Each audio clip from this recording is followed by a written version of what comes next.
नमस्कार दोस्तों, ध्यान मार्ग में एक बार फिर से आप सभी लोगों का स्वागत करती हूँ इसी उम्मीद के साथ कि आज का ये वीडियो आपको ज़रूर पसंद आएगा। तो दोस्तों, बहुत दिन से मैं एक पुस्तक ढूंढ रही थी, गीता प्रेस की ही पुस्तक ढूंढ रही थी मैं, और वो है श्री शिव महापुराण की। और आज से ही मैं इस पुस्तक को पढ़ना स्टार्ट कर रही हूँ। बहुत सारे प्रश्न थे इस पुस्तक के लिए। मेरे जो गुरु महाराज जी हैं वो बहुत बार शिव महापुराण में जो कथाएं हैं, जो इसमें चीज़ें दी गई हैं, बातें हैं, उनके बारे में बताते थे। इसके अंदर एक गुरु गीता हिस्सा आता है, कहाँ पर है वो अब मैं जब पढ़ूंगी तब मुझे पता चलेगा, उसके बारे में बताते थे। तो पहला जो प्रश्न था मेरे दिमाग में वो ये था, सबसे पहले जो शिव पुराण है वो किसने किसको सुनाई थी। और आज ये मेरा पहला पृष्ठ है जो मैं पढ़ रही हूँ, और जैसे जैसे मैं आगे बढ़ूंगी मैं इसके ऊपर वीडियोस जरूर बताऊंगी। इसको संक्षिप्त में करके मैं आप तक पहुंचाने की कोशिश करूंगी, और डेली मैं कोशिश करती हूँ कि कुछ न कुछ मैं अध्ययन करूंगी और उसका क्या कंक्लूजन हो सकता है वो आप तक पहुंचाने की कोशिश करूंगी। तो जो मेरा प्रश्न नंबर 1 था कि किसने किसको सुनाई थी, तो उसका आंसर तो मुझे मिल गया है। और आंसर ये है कि शौनक जी महाराज ने सूत जी से ये प्रश्न पूछा था। और वो प्रश्न क्या थे ये मैं आपको जरूर बताती हूँ, जिसके बाद सूत जी ने शिव पुराण शौनक जी को सुनाया था सबसे पहले। तो शौनक जी पूछते हैं कि हे महाज्ञानी सूत जी, आप तो संपूर्ण सिद्धांतों के ज्ञाता हैं और आपको सभी पुराणों की, उनकी कथाओं के सार तत्व के बारे में हर चीज पता है।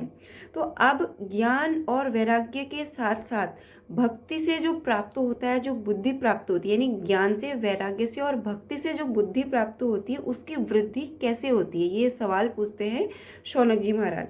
और साधु पुरुष यानी जो संत, जो सज्जन लोग होते हैं, वो किस प्रकार से अपने काम यानी वासना, और क्रोध यानी गुस्सा को, आदि मानसिक, जो हमारी जो मानसिक विकार हैं, मेंटल क्या कह सकते हैं, डिजीजेज हैं, उनका कैसे समाधान ढूंढते, निवारण करते हैं। यानी सिंपल सा सवाल पूछा कि ज्ञान और वैराग्य से तो बुद्धि की जो वृद्धि होती है, उसके साथ साथ भक्ति की से भी होती है। तो इन तीनों ही चीज़ों से जो बुद्धि की वृद्धि है वो और कैसे हो सकती है, जो मनुष्य है, जो सज्जन है, वो काम क्रोध पे कैसे विजय प्राप्त कर सकता है।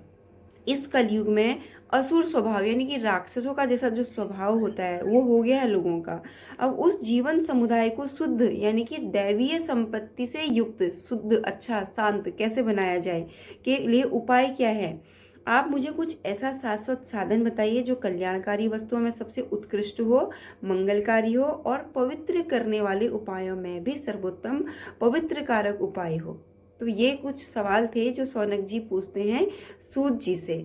अब मैं आगे पढ़ती जाऊंगी और उसको संक्षिप्त में करके आपको बता दी जाऊंगी कि सूत जी इसके आंसर में क्या बोलते हैं।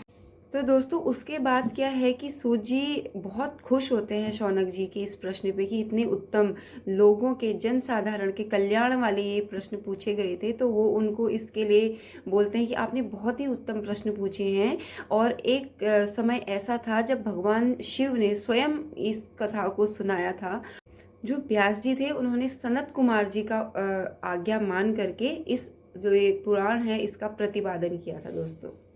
इस प्रकार से सबसे पहले जो सूत जी महाराज थे वो इसके व्याख्यान करते हैं कि जो भी व्यक्ति इस पुराण को पढ़ता है, इसका श्रवण करता है, उसको उसके कर्म बंधनों से मुक्ति मिलती है, उसको और ज्ञान की प्राप्ति होती है, उसके जो भी पाप कर्म होते हैं उनका नाश होता है। उसके बाद वो इस पुस्तक में क्या चीज़ें हैं, 7 संहिताएं, 24,000 श्लोक इसमें गुथे हुए हैं, और उनके बारे में शौनक जी को बताते हैं। साथ ही सूत जी महाराज बताते हैं कि इस पुराण को प्रतिदिन पढ़ने वाले को तो पुण्य प्राप्त होता ही होता है, उसको श्रवण करने वाले को भी पुण्य प्राप्त होता है। और जब धरती पे अपनी उम्र, अपनी आयु को पूर्ण करके यहाँ से प्रस्थान करता है तो उसको शिव पद की प्राप्ति होती है। तो दोस्तों, मैं श्रवण कर रही हूँ, मुझे तो इसका फल मिलेगा ही मिलेगा। और मैं इसीलिए कुछ कुछ वीडियोस भी बनाऊंगी ताकि जो लोग भी देखेंगे, जो लोग भी सुनेंगे, उनको भी भगवान शिव का आशीर्वाद प्राप्त हो। तो दोस्तों, इसके प्रारंभ की जो बातें थी वो आज हमने जानी। अगर आप चैनल पे नए हैं तो मेरे चैनल को सब्सक्राइब करें और वीडियोस को लाइक, शेयर एंड कमेंट करें। और मिलेंगे अगले वीडियो में जिसमें हम बात करेंगे देवराज